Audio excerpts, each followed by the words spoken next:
les prémices d'un nouveau monde. Le mécontentement peut-il être utile à l'éveil?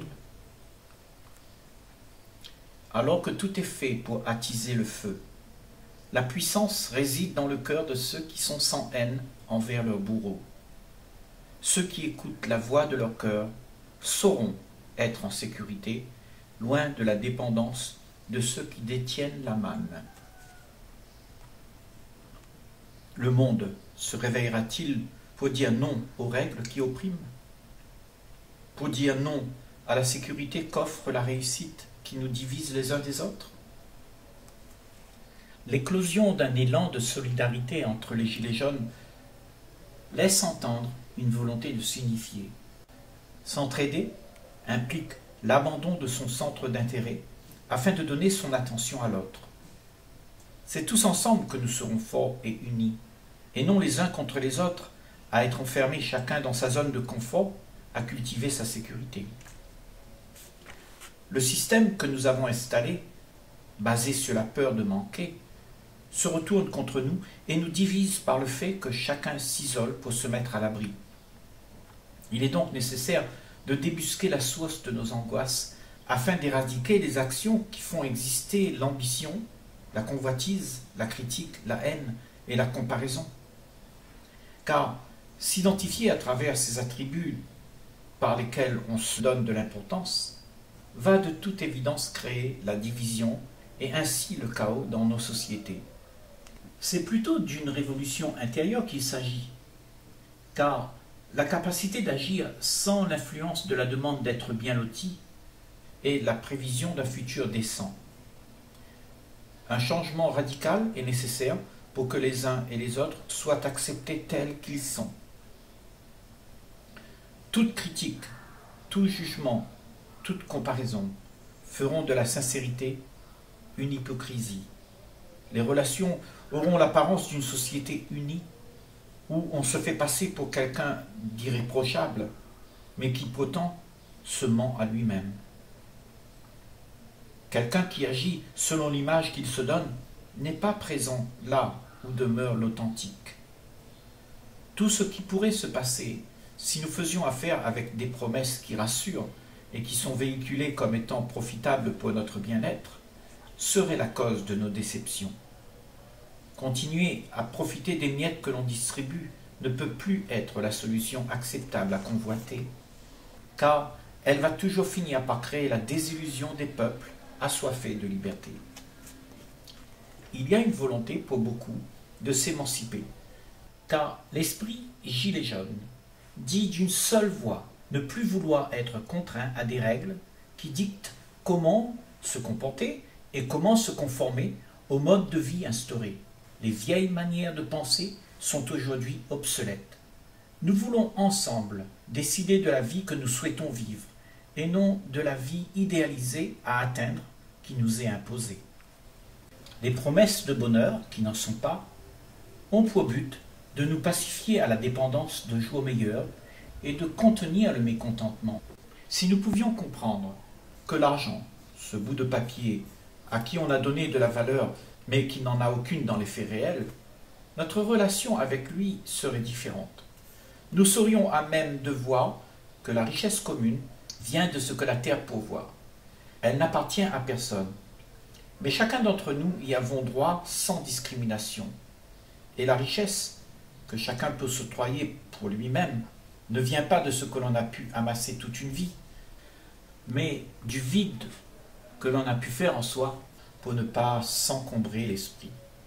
À nous d'organiser nos énergies afin de coopérer pour vivre ensemble et sans heurts. Personne ne devrait avoir le monopole de ce que nous offre la terre, ni même un quelconque pouvoir sur l'énergie de celui qui met du pain sur nos tables. L'attitude de capitaliser qui a pour but de désunir les peuples est révolue. L'action doit être gratuite pour une cause commune, sans que l'individualisme s'impose. La dominance sur l'énergie des uns et des autres, au profit d'un univers individuel, est la gangrène de nos sociétés. Le bon sens est celui de construire un monde pour tous. Mais malencontreusement, l'énergie que nous avons besoin pour le faire et dissipée à faire prospérer notre univers égocentrique. La nouveauté viendra uniquement si nous sommes libres de l'illusion du gain que nous nous donnons d'atteindre pour être assouvis. En effet, cette promesse qui est inculquée s'active dans nos ambitions et apaise la monotonie de nos manques de joie. Manques qui sont le syndrome de la peur de ne pas être valorisé selon l'image que l'on se donne d'être pour épouser la norme prescrite. C'est l'apparence que l'on se donne qui emprisonne l'esprit et l'empêche de fonctionner selon l'ordre naturel de l'univers. Allons-nous nous satisfaire de quelques miettes de liberté? Ou bien allons-nous chercher la réponse à la racine qui crée toutes les rivalités des rangs sociaux? Le problème de fond doit être résolu pour que l'esprit puisse voir l'illusion qui le manipule. Les rênes de nos vies nous appartiennent, mais pour les avoir en notre possession, il est crucial de se rendre compte de nos compulsives actions, afin de les reprendre en main. J'entends ici prendre la responsabilité de nos propres actions et réactions au sein de nos relations citoyennes ou intimes. Le pouvoir doit rester aux mains du peuple. C'est une logique inébranlable. Pourtant, nos mécontentements nous ont amenés à désirer un sauveur. Il est venu avec de belles promesses et dans l'inconscience de nos envies d'être bien lotis, carte blanche fut donnée à celui qui est proclamé être le héros sauveur de la République. La violence est indubitablement le résultat d'une humanité en détresse, déçue et trompée. Le conditionnement appelle à se battre pour atteindre les ambitions mises en place par la propagande de ceux qui tiennent les ficelles du système. Ceci implique que les courants de pensée cristallisés au sein de la classe qui tient le pouvoir sont ceux de détenir toutes les nécessités que l'homme convoite pour son plaisir. Tous ceux parmi la masse qui se battent pour atteindre leurs désirs sont une aubaine pour ceux qui veulent garder le contrôle, car c'est la raison pour laquelle les éléments qui rendent possible manger, boire, se vêtir, dormir et se distraire sont contrôlés par le pouvoir que donne l'argent.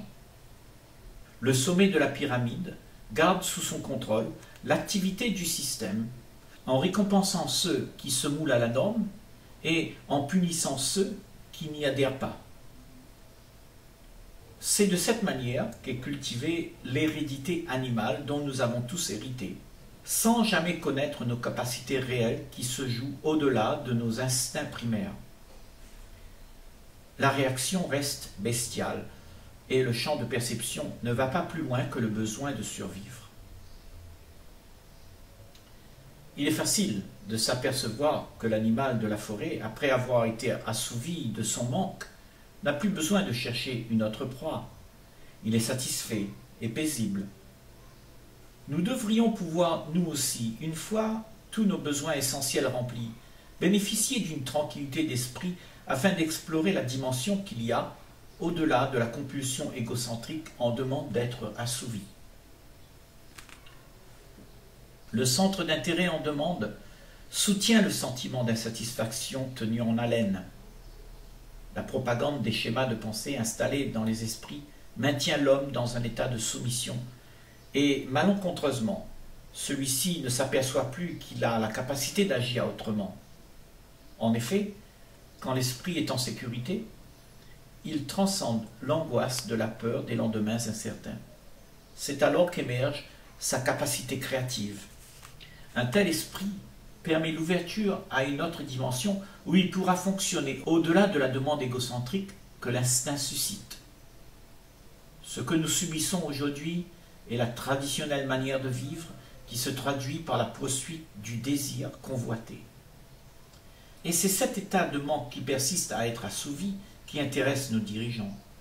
Nos mécontentements créent leur position dominatrice, si bien que depuis leur tour d'ivoire, leurs activités sont celles d'abêtir et d'infantiliser les esprits en manque de réconfort, qui alors n'ont plus accès à leur potentiel illimité. Le changement viendra-t-il de la machine à gouverner qui s'emballe ou de ceux qui donnent du carburant pour le faire fonctionner? Plus il existe le désir de réussir sa vie, plus les cœurs s'endurcissent, de sorte que l'homme se soumet sur l'autel du sacrifice pour le bon plaisir de ses maîtres.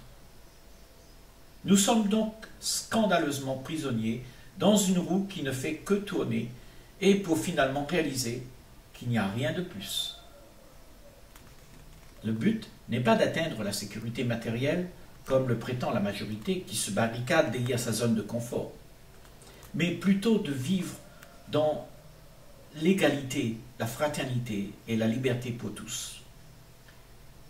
Reste à se demander si ces trois vertus sont celles gravées dans nos cœurs ou sont celles inscrites sur des bâtiments sans vie de la République française. C'est en ces lieux qu'on ordonne de faire ce qui est dit et où on interdit de faire ce qui est fait dans l'ombre. Personne d'autre ne peut tricher, disent-ils, à part nous-mêmes qui mettons les règles en place. Les exemples de deux poids, deux mesures sont nombreux et font naître l'existence d'un système permissif, corrompu et injuste. Ce système reflète pourtant les actions de nos aspects instinctifs.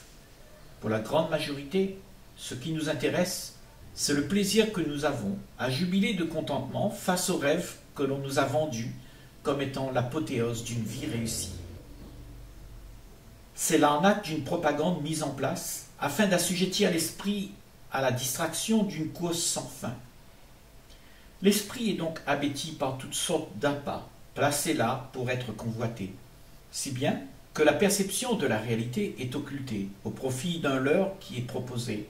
L'esprit opère donc uniquement dans son champ limité de conclusions acquises et ne cesse d'être accaparé par l'appât du gain. Nous sommes donc essentiellement attachés au modèle de vie que nous avons adopté et qui cependant fait l'objet d'une préoccupation grandissante car toutes sortes de choses arrivent et perturbent l'état de cette zone de confort que nous avons appris à protéger coûte que coûte. Je n'ai rien contre les politiciens, notamment la ministre des Outre-mer, dont le rôle est de donner des solutions qui apportent de la satisfaction immédiate, afin d'atténuer la douleur du manque qui dérange. Sauf que, dans la réalité, le problème de fond n'est pas réglé. Pacifier les braves gens en colère de l'île de la Réunion était le mot d'ordre. Sa démarche fut bonne. D'ailleurs, son patron la remerciera. Mais ne vous méprenez pas. Elle est en laisse. Elle ne fait que ce qu'on lui permet. Ce qu'elle donne sont des miettes prévues pour garder la colère sous le contrôle. Entre-temps, pendant que vous jouirez des privilèges qui ont été accordés, le monde, lui, ira inexorablement au désastre. Car les libertés sont bafouées au profit de la pression de la haute finance. Le problème avec nous, les êtres humains, c'est que nous sommes assoiffés de solutions. Dès que l'on nous caresse dans le sens du poil, nous tombons dans le panneau et nous oublions la réalité de ce qui se passe. Car, étant aveuglés par la promesse à convoiter, nous ne voyons plus que le bout de notre nez. Et cela à cause des décennies de formatage. Mais aujourd'hui, il y a dans cette vague de fond, orchestrée par la foule mécontente, une réalité qui balaye les mensonges cachés derrière les promesses. Ce qui fait que, quand tout est pensé pour nous, nous ne savons plus utiliser nos vraies capacités de construire la joie de vivre ensemble sur cette belle planète. Mais de plus en plus, la supercherie est mise au grand jour et des réactions de colère émergent. Mais puissions-nous espérer que l'action créatrice, qui fait émerger le sentiment d'unité et de solidarité, ne se laissera pas être dévorée par la violence? Car en fait, la violence est le résultat d'un fonctionnement logique du protectionnisme qui attise la flamme de la division. Et pour poursuivre le changement qui aspire à l'union, il est nécessaire de se rendre compte que l'utilisation de la force est une entrave. La paix ne se gagne pas par la guerre. Pour ceux qui ne sont pas préparés intérieurement, les changements à venir, qui déstabiliseront la zone de confort chérie, seront une cause de grande souffrance, étant donné que nous sommes attachés à la vanité de l'éphémère. Le monde va dans une direction qui n'avantage en aucun cas la sécurité sur laquelle on se sent à l'abri de la souffrance. Ce qui cause la peur de beaucoup de gens qui s'activent à engranger leurs privilèges, c'est qu'ils se sont appuyés sur le sentiment d'être à l'abri dans leur univers d'objets et d'idéaux qu'ils ont accumulés.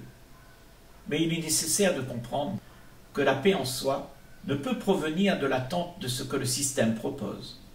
Nos attentes, qui sont le résultat de nos déceptions, constituent nos réactions de mécontentement. Alors, comprenez bien que l'agitation à revendiquer, qui est la manifestation du mécontentement à ne pas pouvoir se délecter de plaisir, fait appel aux solutions qui découlent du même système qui a créé l'agitation.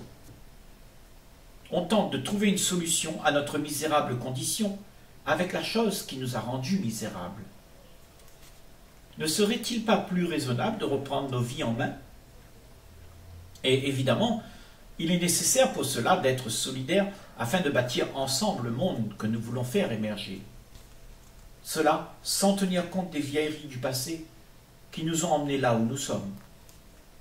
Mais tout cela implique l'absence d'attente d'une vie de promesses pour lesquelles on se bagarre afin d'obtenir sa zone de confort qui alors nous divise les uns des autres. Et pourtant, aujourd'hui, c'est ce que l'on se propose de faire, selon la propagande qui nous a conditionnés à croire que c'est cela réussi à sa vie. Ce système est obsolète. Il faut inventer une autre façon de vivre qui soit basée sur l'intérêt de tous et non sur l'intérêt de quelqu'un en particulier. La réalité est là. C'est l'intérêt individuel qui crée les divisions. L'harmonie, l'ordre et la paix ne peuvent être mis en place par la volonté de changer la condition de nos sociétés, mais par la transformation de l'être prisonnier dans l'engrenage de ses actions à faire exister cette société. Dans ce contexte, l'esprit est occupé par des milliers d'idées qui prônent tous leur bien fondé. Or, la paix commence d'abord en soi, quand toute l'activité du combat cesse, et c'est cet esprit libre du désir d'un monde meilleur qui a la capacité d'agir rationnellement pour le bien de tous. L'aspiration est un changement, mais serons-nous capables de le faire exister? Sommes-nous prêts à abandonner nos manières de vivre isolées dans nos univers? Qui sommes-nous en réalité, sinon le fonctionnement même de nos sociétés? Ce que nous voulons est donc paradoxal et sans issue. En effet, nous combattons ce que nous avons mis en place tout en voulant garder les privilèges que cela pourvoit. Ce n'est pas le processus d'un changement qui importe dans ce cas. Il est question d'une transformation de l'état d'être qui fait exister la société. En l'occurrence, l'individu dans sa bulle qui s'appuie sur un système corrompu et dont l'esprit est captivé par la convoitise du bien-être éphémère à atteindre. Ainsi, l'état dans lequel nous persistons à être doit passer à une dimension plus profonde afin de laisser derrière lui les modes compulsifs de survie. Car ceux-ci nous assujettit à la division et font régner l'intérêt personnel dont l'expression est le mode de vie qui fait exister l'apparence et donc la méfiance et la rivalité. Ce qui est certain, c'est que l'ennemi de l'homme n'est pas celui que l'on combat à l'intérieur de nos sociétés, mais ce sont nos propres façons de penser. Elles fabriquent nos réactions, nos désirs, nos attentes, nos frustrations, qui fomentent la pérennité du sentiment égoïste à assouvir. Cette activité de l'homme, épris du programme instauré par la propagande mensongère, propose l'action qui fait exister le système que nous connaissons. C'est cet imperturbable enrôlement dans des cercles vicieux qui crée l'insatisfaction d'une vie sans joie. C'est cela que nous combattons allègrement et qui, de génération en génération, conditionne nos manières de vivre. Le concept qui se perpétue cultive en soi l'ambition qui veut prospérer pour donner le plaisir de l'apparence dont tout le système en raffole. Mais ce qui est certain, c'est que les modes de vie établis par l'activité de nos relations sont aussi les leviers qui engagent la prise de conscience. En effet, celui qui subit la déception de ce qu'il croyait être un dû se retrouve devant un grand dilemme. L'issue est la libération de l'état inconscient qui alors peut s'ouvrir à une perception de nature illimitée. Le système est la manifestation physique de la conscience qui, inexorablement, révèle les illusions qui sont cultivées comme étant des réalités.